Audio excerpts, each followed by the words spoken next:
Bonjour. Alors, exercice 1 de ce sujet de Pondichéry. Première remarque, c'est un QCM sans justification, donc tous les coups sont permis.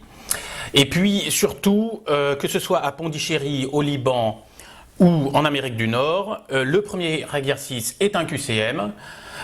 Donc c'est pas très difficile et il faut s'attendre à ce que ce soit la même chose du coup pour France métropolitaine. Enfin, il faut également regarder les autres sujets qui sont tombés, mais à l'heure où je fais la vidéo, il n'y a que ces trois-là. Bon, très bien. Alors, donc, première question. La fonction grand F définie sur R par grand F de x égale e puissance moins x2 est une primitive de la fonction petit f définie par, et on a 4 propositions pour petit f. Donc, on a grand F de x égale e puissance moins x2. Alors, petit point de cours. Donc, les points de cours, je les mets en marron. Grand F est une primitive de petit f si et seulement si la dérivée de grand F, c'est petit f. Voilà. Bon, très bien. Alors, du coup, il faut dériver grand F et on va sans doute atterrir sur l'une des 4 fonctions proposées. Bien. Donc, grand F' de x égale. Bien, il faut dériver la fonction. Quelle formule utiliser pour dériver cette exponentielle? Bon, dans le cours, il y a une formule pour dériver les fonctions du type e puissance u. Donc, la dérivée de e puissance u, c'est u' fois e puissance u. D'accord? Ça n'est pas e puissance u, il faut multiplier par u'. Bon. Voilà. Donc, ça, c'est l'une des 2 grosses formules de terminale sur la dérivation.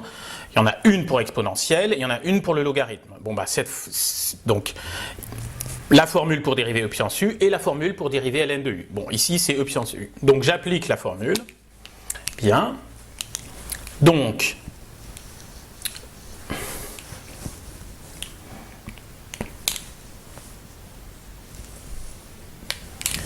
ici, u de x, c'est ce qui est en haut de l'exponentielle, c'est l'exposant, c'est moins x2. Donc, pour dériver ça, alors la dérivée de x2, c'est 2x, et donc la dérivée de moins x2, c'est moins 2x. Voilà. OK. Et donc, grand F' de x, donc c'est u' fois e puissance u, c'est moins 2x, e puissance moins x2. Voilà. Donc, qu'est-ce qu'on me propose? Pas mal de choses, mais dedans, il y a précisément moins 2x, e puissance moins x2, donc réponse B. Donc, 1, B. Voilà. Donc, il suffit de mettre ça sur la copie et on a le point. Alors, pour ceux qui ont des difficultés en dérivation, il y a quand même d'autres méthodes pour trouver la bonne réponse. Alors, notamment des méthodes avec la calculatrice. Certaines calculatrices calculent les dérivées les primitives, notamment la TI 89. Bon. Donc, pour ceux qui en ont une, c'est très bien. Elle a beaucoup d'inconvénients par contre. Il y a des choses qu'elle ne fait pas. Et puis c'est un peu un ovni, donc pour la manipuler, c'est un peu délicat. Mais enfin bon, pourquoi pas. Après, si vous voulez en acheter une, vous allez en trouver à 60 € sur eBay ou sur Price Minister. Bon, très bien. Sinon, moi, la calculatrice que je trouve la plus pratique pour les ES, c'est la Casio. Donc je vais vous montrer comment on peut utiliser la Casio pour avoir la réponse à cette question. Alors, question 2. Cette fois, on me demande de résoudre une équation, l'équation h de x égale 0, et h de x, c'est cette fonction. Donc, là encore deux méthodes, la méthode calcul scolaire et la méthode calculatrice. Alors, la méthode scolaire. Donc, h de x égale 0, ça nous donne 7x moins 23 e puissance x égale 0. Et là, c'est un fois. Bon, donc c'est un produit nul. Eh bien, on applique la règle du produit nul. Donc, règle du produit nul. Un produit est nul lorsque l'un des deux facteurs est nul. Donc, ça nous donne 7x moins 23 égale 0. Ou bien e puissance x égale 0. Bon, très bien. Alors maintenant, un petit rappel de cours sur la fonction exponentielle.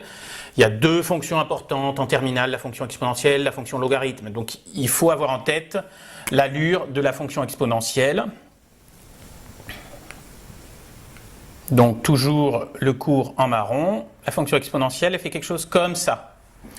Et en tous les cas, elle est strictement positive. Je prends n'importe quel nombre, même négatif, je monte à la courbe, je vais vers l'axe des y, je trouve un nombre strictement positif. Bon, très bien.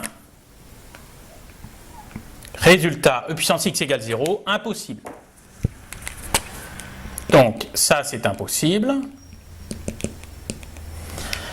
Et donc, il nous reste 7x moins 23 égale 0. Donc, je résous, ça fait 7x égale 23. Je divise par 7 de chaque côté, x égale 23 septièmes. Je prends ma calculatrice pour avoir, par exemple, une valeur approchée.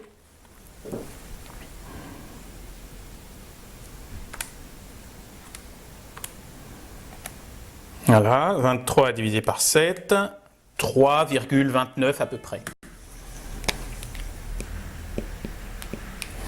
Bon, très bien. Du coup, maintenant, je peux répondre. Alors, l'équation a pour solution 2,718. Non, 2,718, c'est une valeur approchée de E. D'abord, ça n'est pas une valeur exacte. Et ensuite, c'est pas du tout ça, c'est à peu près 3,29. Bon. A une solution sur 0 plus l'infini. Bah oui. Donc, c'est forcément celle-là. Hein. Donc, on n'est pas obligé de regarder les deux autres réponses. Mais enfin, pour se rassurer, deux solutions sur R, non. Une solution sur moins l'infini, 0, non. Donc, réponse B. Alors, donc je mets sur ma copie 2B et j'engrange le point. Terminé. Voilà. Donc ça c'était la méthode scolaire. Maintenant la méthode calculatrice. Alors d'abord normalement je devrais me déplacer pour vous montrer la calculatrice devant l'écran, mais je suis obligé à ce moment-là de défaire tous mes réglages. J'ai pas beaucoup de temps. J'ai des cours à donner à droite et à gauche puisque mes élèves s'affolent puisque c'est bientôt le bac. Donc tant pis, on ne va pas le faire. Mais normalement, il y a des vidéos gratuites sur l'utilisation des calculatrices où là, je fais tout devant l'écran. Bon, alors, donc, comment on fait à la calculette? On va dans Menu, Graphique, bon, voilà, que ce soit une Casio ou une TI, on écrit la fonction, très bien, on la trace. Voilà, éventuellement, si la fenêtre n'est pas bonne, on la réajuste. Et puis là, que ce soit sur les Casio ou sur les TI, vous avez un truc qui vous fait les calculs, à votre place. Donc, c'est ça qu'il faut faire. Donc, sur ma Casio, c'est Gsolve. Donc, je fais Shift Gsolve. Et root, parce que root, ça veut dire racine ou 0. Donc, root, c'est là où ça coupe l'axe des abscisses. Donc, un petit dessin. Vous avez une fonction. Voilà. Et bien, root, ça vous donne ce nombre-là, ce nombre-là et ce nombre-là. Sur la TI, je crois que c'est 0. Enfin, c'est soit root, soit 0. Donc, c'est l'un des deux. Donc, ici, pour la Casio, c'est dans Gsolve. Pour la TI, c'est également une touche qui est par là. C'est également avec Shift. Mais ce n'est pas Gsolve, c'est écrit Calcul. Donc, voilà. Bon. Ici, ça ne coupe qu'une fois. Et ça vous donne x égale 3,29 à peu près. Bon, heureusement, c'est le même nombre. Bon, très bien. Et donc, ça vous donne également qu'il y a une et une seule solution. Donc, méthode calculatrice, pas de surprise, c'est également la réponse B. Voilà.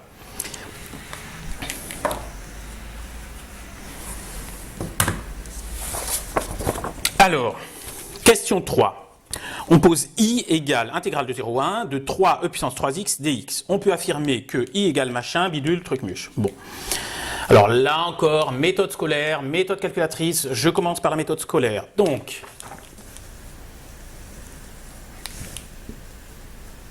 Question 3. I égale intégrale de 0 à 1, 3e puissance 3x dx. Alors,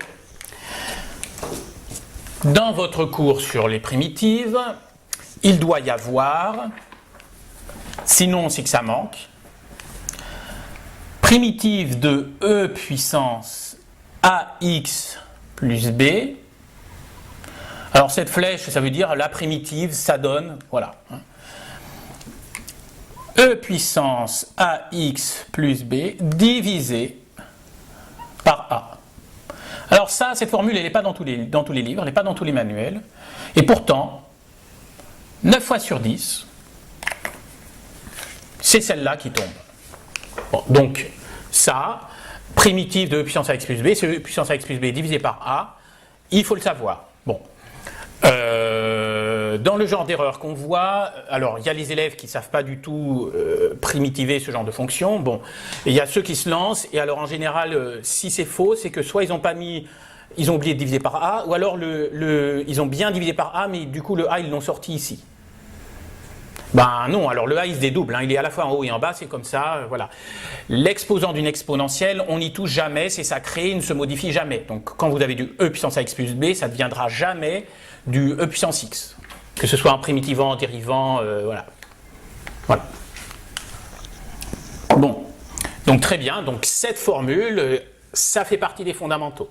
Bon, ok. Bon, ben, ici, la fonction dont je dois trouver la primitive, c'est 3e puissance 3x.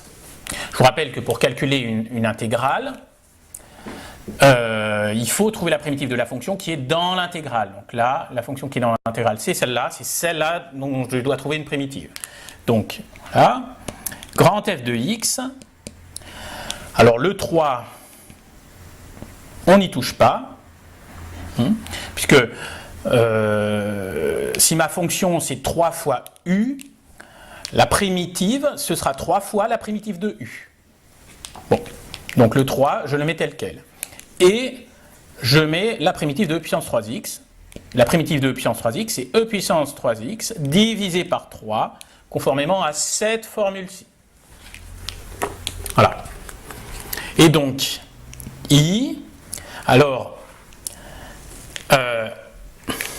juste un principe sur les intégrales. Il faut également savoir que intégrale de a à b de petit f de x dx, c'est grand f de b moins grand f de a. En fait, c'est la définition de l'intégrale. Donc dans certains manuels, l'intégrale est définie comme étant l'aire sous la courbe. En fait, la vraie définition moderne de l'intégrale, c'est ça. Donc s'il y a une formule à connaître, voilà. Donc très bien. Donc ici, j'ai mon grand f, il est là. Donc je fais grand f de b moins grand f de a. Petit a, c'est 0. Petit b, c'est 1. Donc je fais grand f de 1 moins grand f de 0. Très bien. Donc je remplace x par 1. Ça fait 3 fois e puissance 3 fois 1 divisé par 3, moins 3 fois e puissance, là je remplace x par 0, 3 fois 0 divisé par 3. Bon, déjà, éventuellement, je simplifie, j'aurais pu le faire un peu plus haut, c'est-à-dire ici déjà. Bon. Donc ça nous fait e puissance 3, moins e puissance 0, alors il vaut mieux savoir que e puissance 0, ça fait 1. Et donc ça fait ça. Donc là également, petite formule de cours, e puissance 0 égale 1. Voilà. Ce qui se traduit par le fait que sur ma courbe ici, là où ça coupe, c'est 1. Alors, qu'est-ce qu'on me propose comme réponse? I égale e puissance 3 moins 1, c'est la première réponse, parfait. I égale 19,1. Bon, alors ça, on va prendre la calculatrice, mais de toute façon, en général, quand il y a des exponentielles, ça ne tombe pas juste. I égale 3e3 moins 3, donc c'est pas du tout, ça n'a pas l'air du tout d'être ça, et 1 moins e3. Donc a priori, c'est la réponse A. Donc je mais 3 A,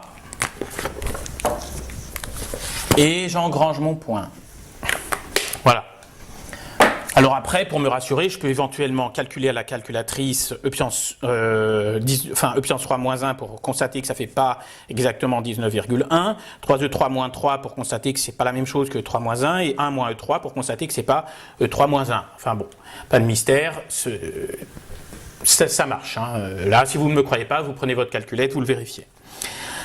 Alors, donc, ça c'est la méthode scolaire. La méthode calculatrice, c'est beaucoup plus simple.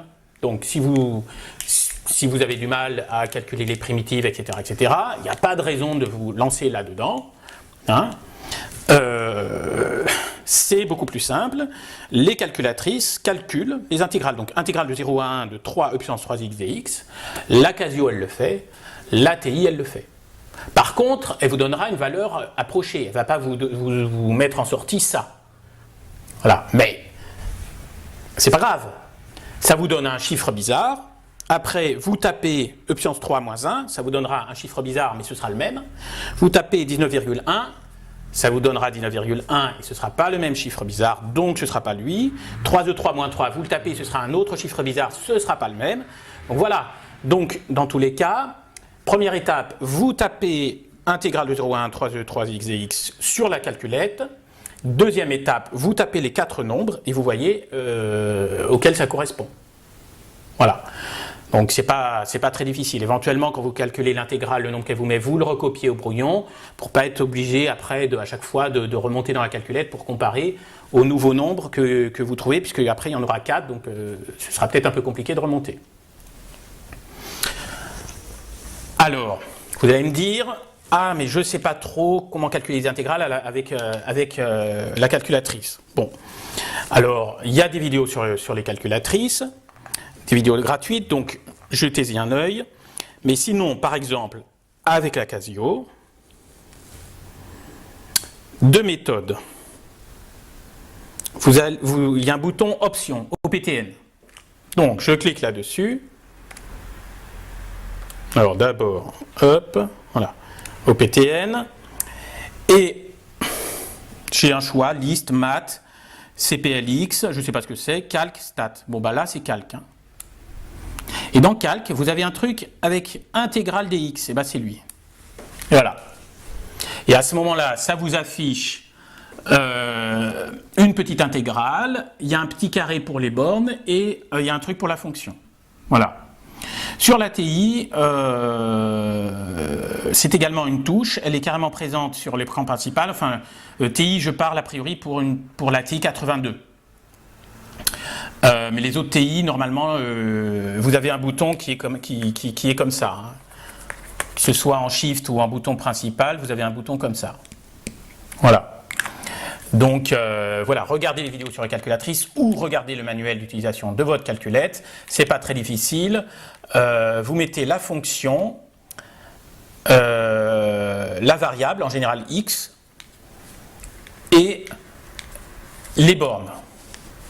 Ou alors c'est peut-être les bornes d'abord. Bon, essayez l'un puis l'autre. Mais voilà, c'est l'un des deux. Donc c'est pas très difficile. De toute façon, il faut absolument que vous sachiez utiliser la calculatrice pour le QCM. Hein. Ça, il n'y a pas, voilà, passer 1 heure devant votre écran d'ordinateur à essayer de télécharger le manuel d'utilisation de la calculatrice ou sur les forums. Et il faut savoir utiliser la calculette. Ça, il n'y a pas, on ne peut pas y couper.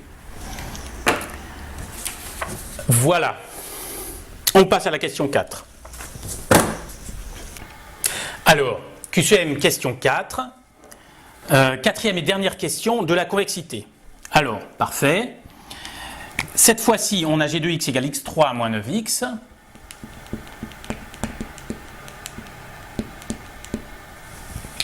Voilà. Et il faut dire sur quel intervalle elle est convexe. Bon, là encore, méthode scolaire et méthode calculatrice. Je commence par la méthode scolaire. Bon. Alors, rappel de cours. Lorsque la fonction est dérivable 2 fois, elle est convexe si et seulement si sa dérivée seconde est positive ou nulle. Voilà. Alors, quand je dis elle est dérivable 2 fois, de toute façon, vous n'aurez jamais une fonction qui n'est pas dérivable deux fois. Donc voilà, f est convexe si et seulement si sa dérivée seconde est positive ou nulle. Très bien. Bon, donc on va dériver deux fois la fonction g et on va regarder quand est-ce que c'est positif. Parfait. Je commence par dériver une fois g' de x. Alors la dérivée de x3, c'est 3x2. Ok, la dérivée de moins 9x, c'est moins 9. Voilà. Donc, là, pour dériver ce genre de choses, il faut savoir que la dérivée de x3, c'est 3x2. La dérivée de x2, c'est 2x. La dérivée de x, c'est 1. La dérivée de 1, c'est 0. Bon, très bien. Donc ça, vous l'avez vu en première ES, et B, il ne faut pas l'oublier en terminale. Voilà. Hein, en gros, il faut savoir dériver E puissance U, ln de U, et des puissances de x, x2, x3, les constantes. Voilà. Très bien. Donc ça, c'est g' de x. Mais il faut calculer la dérivée seconde, donc la dérivée de la dérivée. Donc g seconde de x, c'est égal à, alors, 3 fois la dérivée de x2. La dérivée de x2, c'est 2x. Donc 3 fois 2x. Et le moins 9, sa dérivée, c'est 0. Donc voilà. Ça fait 6x. Bon. Alors, quand est-ce que la dérivée seconde est positive? Eh bien, lorsque 6x est positif. Quand est-ce que 6x est positif? Lorsque x est positif. Donc, la fonction est convexe sur l'intervalle 0 plus l'infini.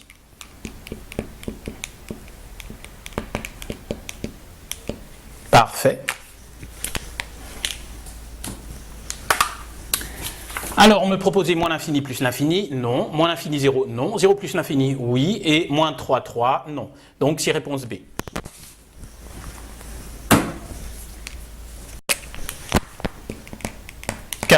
B, et j'engrange le point. Très bien, alors la méthode calculatrice, bon, bah très bien. On trace la fonction, on regarde l'allure du graphique. Si la fenêtre n'est pas bonne, on change la fenêtre. Et alors la seule chose qu'il faut savoir, c'est que si la fonction est comme ça, elle est convexe. Si la fonction est comme ça, elle est concave. Et donc, par exemple, ça c'est mon micro. Alors, je le mets en marron parce que donc, pour moi c'est du court. Une fonction comme ça convexe, une fonction comme ça concave. Donc, par exemple, si votre fonction a fait ça, bon, eh bien là elle est convexe jusqu'à à peu près ici. Donc, elle est convexe sur cet intervalle. Ici, elle est concave jusqu'à à peu près ici. Voilà, donc là, concave. Et là, à nouveau convexe. Donc, elle est convexe de moins l'infini jusqu'à ce nombre et de ce nombre jusqu'à plus l'infini. Voilà. Donc, graphiquement, il faut savoir ça. Et c'est tout. Donc, on trace la fonction et on voit que elle est comme ça sur 0 plus l'infini et que sur moins l'infini 0, elle est plutôt comme ça. Donc, elle est en fait, oui, elle est concave sur moins l'infini 0 et convexe sur 0 plus l'infini, cette fonction g. Voilà. Donc, évidemment, la calculatrice, ce qu'il faut tracer, c'est x3 moins 9x. Et voilà, le QCM est terminé.